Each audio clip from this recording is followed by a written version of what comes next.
목을 앞으로 들어가서 디스크를 교체하고 두 뼈를 붙이는 수술이에요. 그런데 문제는 여기서부터 시작된다고 하는데요. 최소 한 칸이 묶여버리니까 움직임의 분배가 완전히 깨져버립니다. 묶여있는 분절을 대신해서 억지로 더 많이 움직이다 보니까 추간판의 압력이 극도로 높아지는 겁니다. 목 디스크 수술을 권유받았다면 남들보다는 조금 더 한 번 더 신중해 보셔야 될 것 같아요. 왜냐하면 저 목 디스크래요. 나을 것 같다고 했는데 계속 지속이 됩니다. 저 수술해야 되나요? 디스크 수술하면 평생 이제 괜찮을까요?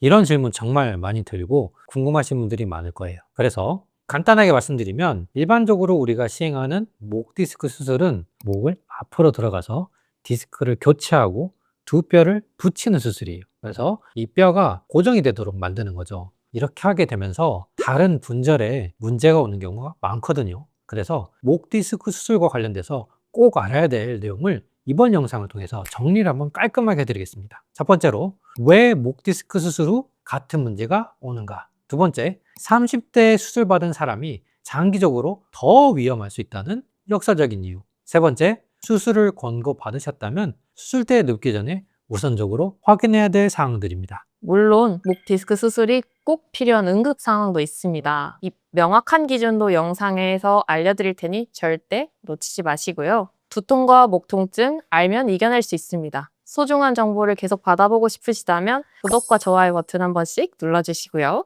그럼 지금부터 시작하겠습니다. 먼저 앞서 말씀드린 대로 목 디스크 수술로 가장 많이 하는, 절대적으로 많이 하는 수술이 ACDF라는 수술입니다. 전방 경추 디스크 제거 및 유압술의 줄임말인데요. 이렇게 앞에서 경추 디스크를 제거를 하고 뼈 두 개를 붙여요. 물론 여러 개를 붙이기도 합니다. 목 앞쪽에서 튀어나온 디스크를 긁어내고 그 자리에 케이지를 넣어서 위아래 척추뼈를 단단하게 하나로 고정하는 수술이에요. 그런데 문제는 여기서부터 시작된다고 하는데요. 우리 목은 원래 여러 칸이 부드럽게 나눠서 움직여야 되죠. 이렇게 일단 두 칸 혹은 최소 이 한 칸이 묶여버리니까 움직임의 분배가 완전히 깨져버립니다. 실제로 통계가 이걸 증명하는데요. 2022년의 연구에 따르면 이 전방 유압술 후에 주변에 관절 질환이 생길 확률이 10년 이내에 무려 25% 이상으로 나타납니다. 즉 그만큼 다른 목 관절에 부담이 상당히 많이 올라간다는 거예요. 그러면 수술을 하신 분들 4명 중에 1명은 10년 만에 다시 목 통증을 겪는다는 거네요. 디스크로 인한 팔절염도 겪을 수 있고. 또 2024년에 대규모 메타 분석을 해봤는데요. 팔이 저리고 힘이 빠져나가서 다시 수술을 고려해야 된다. 한번 수술했는데 또 다시 수술을 고려할 만큼 심각한 사람도 11%나 됩니다. 11%면 네, 꽤 높은데요, 10년 안에. 그렇습니다. 그러면은 보통 수술은 잘 됐습니다. 이런 말을 많이 들을 텐데 왜 이런 일이 생기나요? 7개의 목표를 7명의 직원이라고 한번 설명을 드릴게요. 조금 더 이해하기 쉽도록. 7명의 직원이 함께 일을 하고 있는데 수술해서 두 직원을 묶어버렸어요. 이 직원이 한 명이 빠지는 거죠. 그러면 전체 업무량은 그대로 남아있고 남은 6명이 업무를 고스란히 떠안아야 되는데 6명이란 것도 이때 얘가 하나가 묶여버리니까 얘도 하나 빠지는 겁니다. 나머지 관절인데 특히 연구에 따르면 그 바로 위아래 있는 애들 있잖아요. 묶어놓으면 덜 움직일 것 같은데 훨씬 많이 움직여요. 부담이 엄청나게 올라갑니다. 그래서 당장 남아있는 직원들이 일정 기간 동안은 야근을 하면서 버티는 거죠. 모니터도 봐야 되고 운동도 해야 되고. 그런데 이게 5년, 10년이 지나면서 매일매일 야근을 하게 되면 결국에 그 옆에 있는 직원들도 과로하고 저 퇴사하겠습니다. 이렇게 되는 거죠. 정확한 비유네요. 네. 네. 이것을 의학적으로 수술한 부위 바로 위 아래에 생기는 인접 분절 질환이라고 하는데요. 의학용어로 보상성 과운동성이라고 하는 이 용어, 묶여있는 분절을 대신해서 억지로 더 많이 움직이다 보니까 추간판의 압력이 극도로 높아지는 겁니다. 물론 수술 하나만의 잘못은 아니에요. 나이나 생활습관, 목의 원래 커브가 안 좋아지는 이런 것들을 다 고려해야 되고요. 하지만 기본적으로 첫 번째 도미노가 무너지면서 다음 도미노를 밀어내고 있는 구조가 된다는 것은 확실합니다. 이게 그냥 생각하면 하나의 관절을 묶었다고 하면 다른 데도 뻣뻣하게 안 움직일 것 같은데 전혀 아니었네요. 네, 역학적으로 굉장히 다른 부분들이 휙휙 움직이게 돼요. 그럼 처음에 묶었던 디스크 관절 말고 그 위쪽 아래 디스크 수술도 다시 하면 되는 거 아닌가요? 재수술. 네. 그래서요, 저 같은 경우는 이제 목 디스크 관절을 많이 봤으니까 하나 묶고 2개 묶고 3개 묶고 아니 뭐 뒤로 막 다 따서 묶고 막 이런 경우가 있어요. 있는데 다 묶어버리면 어떻게 될까요? 그러면 목이 완전히 로봇가 되는 거죠. 그러면 통깁스를 하는 건가요? 물론 이렇게? 요즘 로봇은 성능이 많이 좋아졌지만 네. 옛날식 로봇으로 굉장히 딱딱한 상태가 되는 겁니다.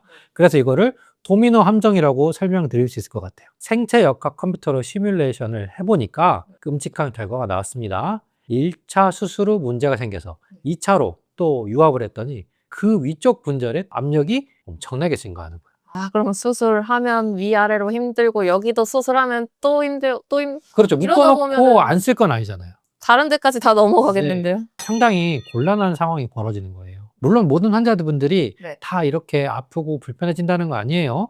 수술 후에 평생 건강하신 분들도 많습니다. 하지만 4명 중 1명한테서는 이 도미노가 현실이 되기 때문에 수술하기 전에 정말 한 번 더 생각을 해보고 나중엔 어떻게 될지 고민을 해봐야 되는 거예요. 또 흥미롭지만 아주 무서운 사실이 하나 있습니다. 보통 수술 후에 부작용이 생기거나 수술을 하긴 했는데 재수술을 한 번 더 하셔야 될 것 같습니다. 이런 건 나이가 많은 분들한테 더 많을 것 같지만 완전 반대예요. 실제 데이터는 네네네. 어떻죠? 데이터를 보면은 재수술이 필요한 증상성 인접 분절 질환 발생률이 30에서 39세, 그러니까 30대에서 8.12%로 가장 높게 나타납니다. 전체 평균이 6.5%인데 8%가 넘는 거예요. 왜 이렇게 젊은 30대 환자분들에게서 많이 나타날까요? 첫 번째로는 젊으니까 활동량이 많죠. 일도 많이 해야 될 시즌이고 남은 분절에 운동이 많이 가해질 수밖에 없습니다. 두 번째로는 젊은 분들은 수술 후에 금방 복귀를 합니다. 오래 쉬실 수도 없을 뿐더러 수술 후 회복은 또 빨리 되실 거란 말이에요. 그러다 보면은 목이 쉴 틈이 없죠. 세 번째로 앞으로 살아갈 날이 많기 때문에 처음에 수술을 하고 인접분절 질환이 만약에 오신다고 하면 올 확률이 훨씬 높은 거죠. 남은 생이 많으니까요. 그렇죠. 만약 30, 40대 목 디스크 수술을 권유받았다면 남들보다는 조금 더 한 번 더 신중해 보셔야 될 것 같아요. 왜냐하면 이 묶은 부위의 주변이 훨씬 더 많은 부담을 갖게 되고 그러면 여기도 디스크가 올 확률이 꽤 있다는 거니까 내가 살아갈 시간이 기니까 그 기간만큼 이 부분은 계속 다르면서 문제가 생길 수 있다는 얘기예요. 수술을 그러면 꼭 받아야 되실 분은 받아야 되고 또 받음으로써 나의 목 통증과 디스크 통증이 좋아지는 경우가 많지만 아닌 경우도 있으니 특히 이런 분들은 주의를 해라. 그렇죠. 생각을 한 번 더 해보셔라. 그렇죠. 왜 안 좋아지는지, 그리고 이렇게 안 좋아질 수 있는 확률은 얼마인지, 그리고 어떤 사람이 더 주의를 해야 되는지 알고 가면 결정하기가 너무 좋잖아요. 그런데 꼭 수술을 뒤도 안 돌아보고 해야 될 경우가 있습니다. 한번 우리 차원장님 설명해 주시겠어요? 첫 번째로 팔이나 손에 갈수록 힘이 빠지는 증상입니다. 뭐 살짝 힘이 없는 것 같아요. 아파가지고 힘이 좀 덜 들어가는 것 같아요. 정도는 괜찮은데 점점점 가벼운 컵을 드는 것마저도 잘 안 되고 이게 점점점 심해지는 진행성 근력 저하. 두 번째, 목 디스크인데 다리에 힘이 빠져가지고 걷기가 힘들어요. 다리에 힘이 빠지는 보행장애. 이것은 디스크 신경근의 문제가 아니고 중추신경계 척수까지 문제가 생겼기 때문입니다.